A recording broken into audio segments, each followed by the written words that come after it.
There are hedge fund managers making $1 million an hour. You know, it's crazy, right? It's money everywhere. It's money in everything. I want to help you. Start your business today. Come join my royal family. Subscribe to Casino Is the Name.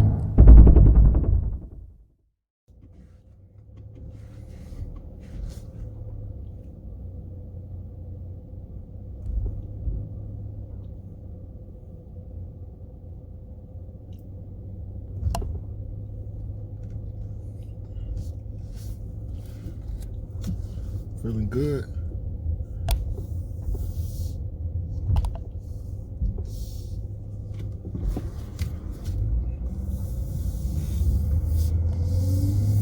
So,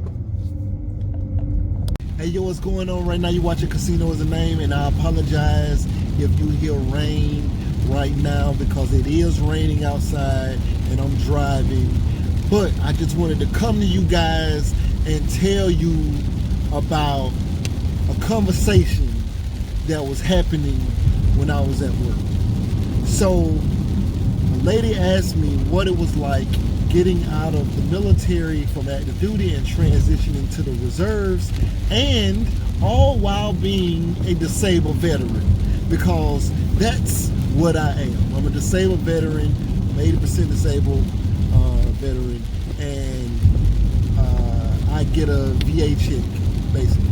So they were saying, what is it like transitioning out, going into the reserves, and getting a VA check? And I was like, well, the transition was cool up until I found out that you could not receive your VA check, your VA check while receiving money from your drill pay, from like being on orders, or drill pay from being in the reserves. See, because when I was on active duty, you don't get no VA check while you're on active duty. So when I got out of active duty, I claimed a bunch of stuff. I've been through some crazy stuff in the military. So claimed a bunch of stuff, and I got a VA check. So at first my VA check wasn't that much anyway, but I ended up having to go to military drill weekends because I transitioned from active duty to the reserves through a program called Palace Chase. So I signed for 6 years, and I only did 3 years, 10 months. So I owed the military, I owed active duty 2 years and 2 months on my enlistment. So if you go the Palace Chase route, where you go from active duty to the reserves, you have to give them back double whatever you owe. So I owed the reserves 4 years and 4 months, since my active duty time owed was 2 years and 2 months. But I was like, well, at least I'll be back home, because I was living in Germany at the time. So I came back to the States, went reserve. Then I think 11 months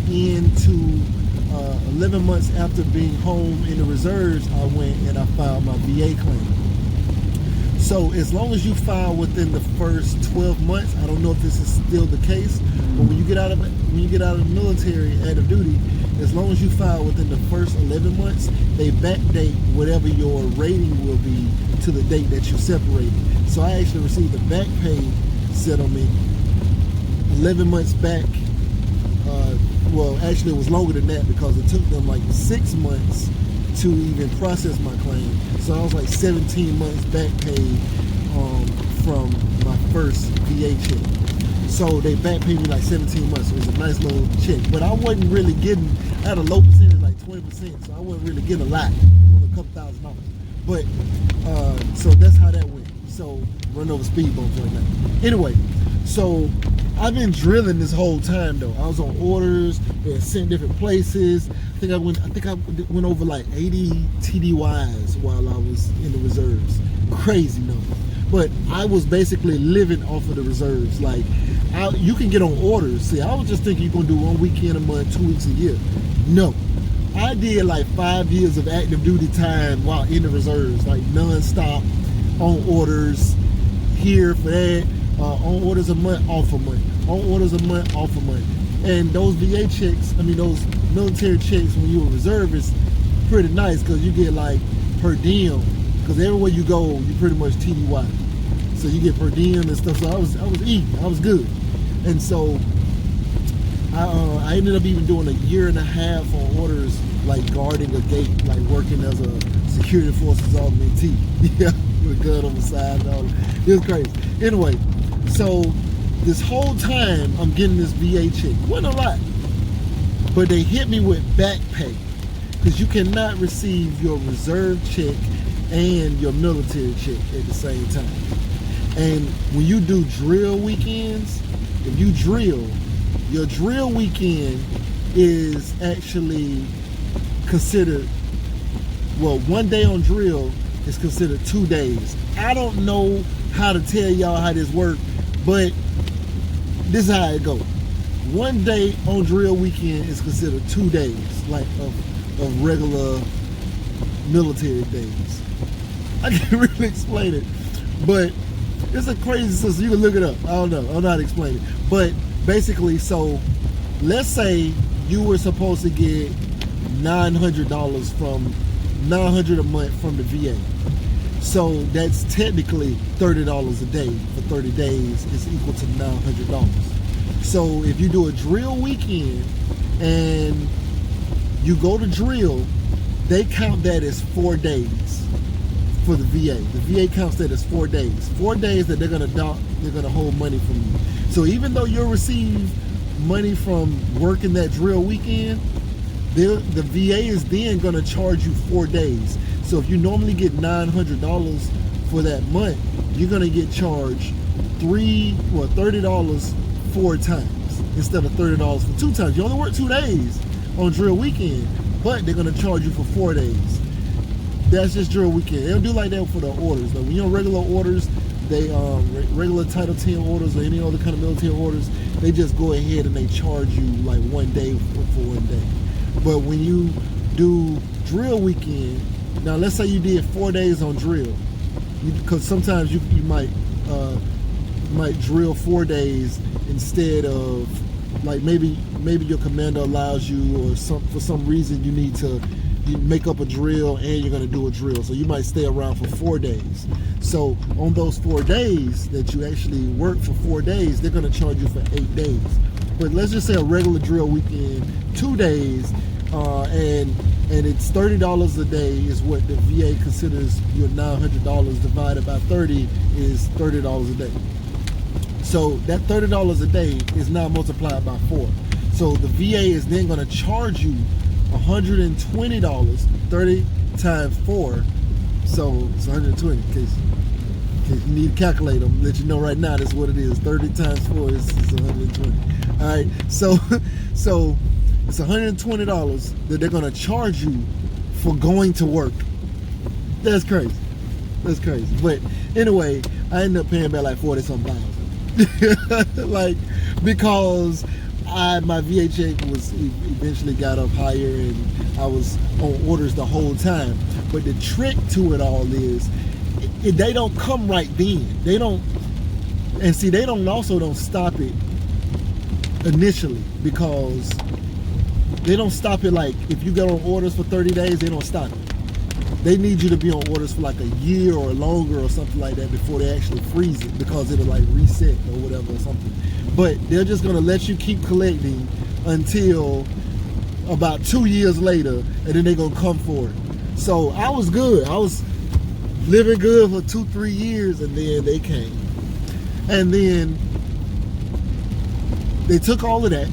They froze my check. Well, they basically froze my check, because what they'll do is they'll say, okay, you were overpaid, so we're gonna charge you back what you were overpaid. And so now, you know, your new check that's coming in, you won't see it, or they'll reduce it, like, or they'll probably take it off.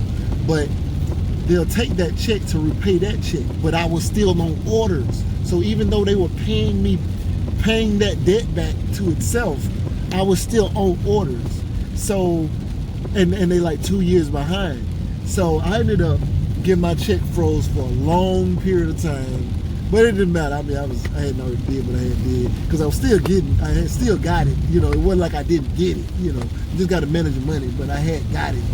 But I didn't get a check for a while, and they basically froze it for a long time. But I paid back like 40-something thousand. Yeah, a lot over a period of time. Not like all at one time, but it'll be like, oh, this year you owe us $3,000. This year you owe us $7,000. This year you owe us 12. This year you owe us 6. This year you, and so I just was like, you know what, going to drill is not worth it, because at one point I was paying back I think $240 a drill weekend at one point. Yeah. So yeah, it didn't make any sense for me to go deal with all that military training, and I owed them, yeah, $240 on the drill weekend and stuff like that. Yeah, I was good on that. So I got my first weekend of the month back, because that's usually when I drill, the first weekend of the month. So got out of the reserves. Technically, I'm still in the reserves. I'm just a inactive ready reserve, but I'm technically still in. Yeah. You're like, how can you be disabled veteran and be like in the reserves? It's a complicated. Don't even question it. But anyway, right now you're watching Casino Is a Name. Like, comment, subscribe if you found this valuable. So I'm headed to Verizon to check out these Galaxy earbuds. I don't really like the name of them. Where your earbuds at? Like, I don't like that name. But I'm headed over here to check them out, because I have been running through headphones with the cords. I'm over it. Took a flight, could only listen out of one ear. I'm done with that. So to get in here and see if they talking the right kind of thing, you know, numbers wise, and then, you know, we might make a deal there. You feel me? Anyway, right now you're watching Casino's Name. Stay tuned. So what you may be hearing is the rain. It is raining out here. I don't actually hear it because I have my Galaxy earbuds in, and I must say that I am quite happy with my purchase. I've had them a couple days now, and everything is beautiful. I like it. I can see them being a part of my normal life. I can see it. You don't want to get them wet. You don't want to get in the rain with them. So I'm going to take my fuck with the store. There are hedge fund managers making $1 million an hour. You know, it's crazy, right? There's money everywhere. There's money in everything. I want to help you. Start your business today. Come join my royal family. Subscribe to Casino Is a Name.